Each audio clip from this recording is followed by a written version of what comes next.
Yeah, I tell you that not only what I see working, but it's what we teach to as well here at the university. And that is that you have to be as passionate about talent acquisition as you are about guest acquisition, right? You Yep, got to put on that marketing hat, and you got to absolutely. be aggressive in it's no long it's supply and demand. It's Hmm. really, I don't want to oversimplify it, but it's really simple economics that the supply and demand curves are inverted, and it will be quite some time and until those invert and come into the operator's favor. So you really have to get aggressive. You've got to be aggressive about marketing and things that small business owners didn't used to have to pay attention to, things like culture, the work environment. Those are all critical because your potential team members have a lot of choices, Hmm. and you got to sell yourself on why they want to be part. They should be part of your team.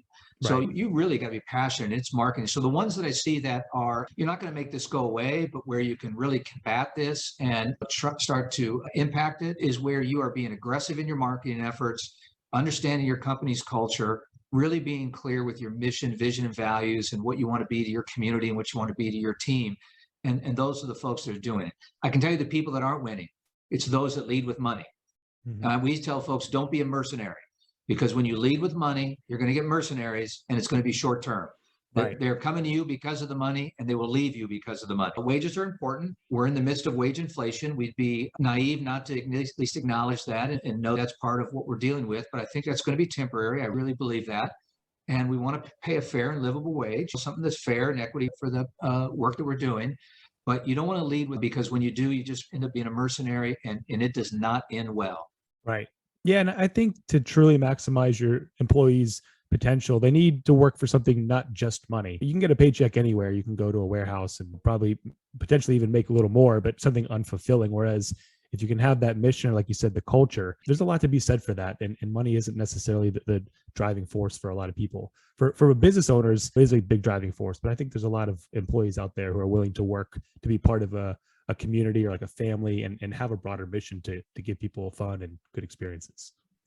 Yeah, absolutely. I agree. Couldn't agree more. A Hmm. 100%, because those are the folks, and it's not easy, right? Yeah. Because you're busy running the business, a lot of things happening.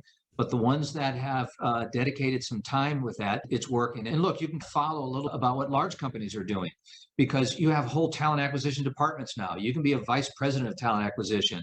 So the bigger brands and the bigger companies are understanding that, and they're putting the resources behind it. For us as small business operators, it just becomes one of the many hats that we wear during the. Yeah. Yeah. And it goes back to the way you said supply and demand. I'm so glad, that you had that approach, because out of the dozen or so people I've talked to this about, that's a great summation of the driving factors. But the supply and demand is a big one, because there used to be a lot more supply and less demand for the jobs. And now it's the other way. So you got to be, like you said, more competitive. You have to be able to beat out other opportunities, or even I think the bigger opportunity that's come about and change things is the opportunity just to stay at home and not work, and not just like sitting on the couch collecting unemployment. But if you're like a mother of a few young kids, you aren't getting paid like substantially more or have a better alternative. We see a lot of them exiting the workforce and staying home to raise their kids. So that's another thing that you're competing with is, should I just stay home and raise my kids? So you really have to bring that opportunity up and compete against those other factors.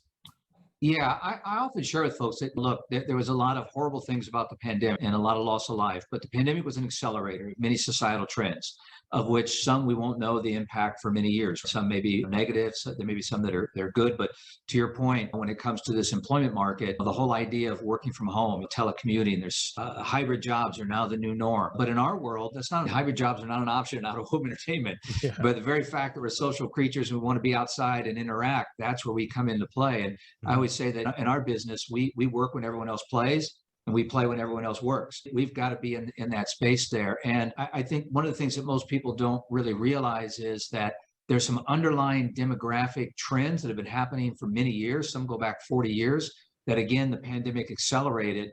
And we're a society that's aging. We're a country now that's facing underpopulation. Mhm. And even if everybody that was unemployed went to work tomorrow, we'd still be 4 or 5 million people short to Right. fill the jobs that are open there. The downside is this is not the government, it's not the pandemic, it's just the societal trends that have been accelerated. The folks that are wrapping their arms around that and doing the things we talked about, they're the ones that are winning now, and they're the ones that are going to win long term. Right. Yeah, it's a much more sustainable solution than, paying a little bit more or just not doing anything at all. Fix the problem. I always share that hope is a terrible business strategy. Right. If you're going to hope that Exactly. things go back to the way they were and hope that the employment market will go back to where that's a terrible business strategy. It's a Right. wonderful thing to have hope, but it's a terrible business strategy. Exactly. Yeah, not going to work. And then I like, just to recap the other point that you made, is that inversion of looking at the talent acquisition as a marketing function, because that's what we do, obviously, and turning it back around to say you need to, like you said, go after them with the same amount of effort as you would for a customer. So that means running ads, having a good sales process, which is really a job interview or selling the job, and having a follow-up where you can bring those employees on. And I tell people as well is that I think it's 25% of Americans, the job they're in now, they weren't looking when they got it. So part of it is advertising and getting in front of good candidates who aren't necessarily actively applying for jobs. So you could recruit away. Is when they say talent acquisition, a lot of times it's pulling good candidates from other jobs. So it's just coming at it with that mindset rather than just post something on Indeed or on the newspaper and hoping someone. Yeah, absolutely. Look, the bad news is most studies shows that the majority of the workforce is unhappy in their current role. For you as a small business operator, the good news is most people are unhappy in their current role. Exactly. And you could be a part of that if you take that and you take that kind of marketing aspect and fill in the tunnel. And we like to share with folks here at the university, if your application process is the same as it was pre-pandemic, you better get rid of it. If your application is the same, if the way you interview is the same, if your onboarding is the same, you better start over because the world has changed. Just if you think about from a marketing perspective, how you close leads and how you book that sale and speed to market. It really is speed to market. And you've got to decide quick whether or not a candidate meets your culture and whether you want them on your team, because guess what? They can walk down the road and have 5 other offers by end of the day. Exactly. Because unfortunately, there are many of your peers, not in our industry as much, but in other industries that are leading as mercenaries. All you got to do is drive up and down a major road and watch the marquee signs, and they're promoting what? $14 an hour, $15 an hour. They're $20 an hour. They're leading with cash, and they're mercenaries. Exactly.